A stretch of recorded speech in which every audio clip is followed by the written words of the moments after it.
One of the toughest pills that I had to suffer as a Black adoptee adopted by white parents was that my parents could not save me from racism. And I bet you're watching this like, well, duh, girl, racism exists. They can't save me from that. But I am a Sierra Leonean girl, West African girl. I was adopted by a white family when I was 9 and I was brought to the States. And where I grew up, I didn't know what racism was. I was not aware because where I lived, everybody looked like me. We were all Black. So there was no need to just, identify what your race is. And so when I came to the States and my mom had to teach me that racism exists and I'm going to be treated different than other people simply because of my skin color. That was a very hard thing for me to understand. And I remember having a conversation with her and she was like, well, here you're gonna be known as Black. I said, Black? But I'm not Black, my skin is brown. So it was just a weird concept to me. And I even looked at her and I'm like, they call you white, but your skin is not white, it's tan. It's like a cream color. Why would they call you that? So racism to me was just such a weird thing that I had to learn.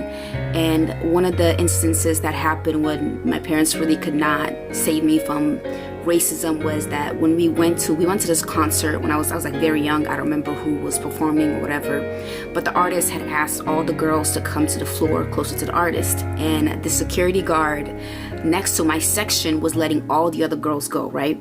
But she wasn't letting me go. And I was looking at my mom like, why isn't she letting me go? Like, this is weird. My mom kept pushing me. She's like, nope, you can go, because my mom recognized what was happening. She's like, no, she can go. So she was going back and forth with the security guard and she just kept pushing me forward to go.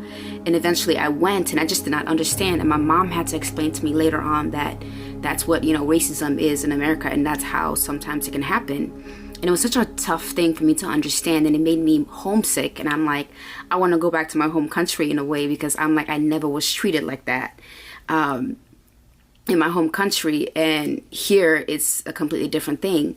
Where I grew up, my parents' privilege I can admit, did fall on me simply because they knew who I was. They knew who my family was. So they treated us different in that regard because they knew who my parents were.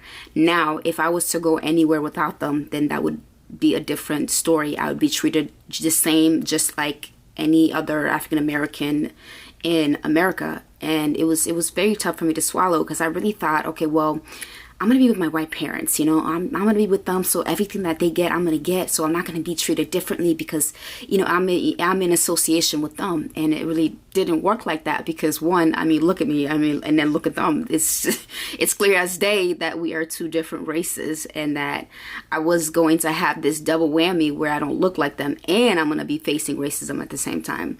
Now, of course, I know racism exists and I'm well aware of it and I've learned how to deal with it.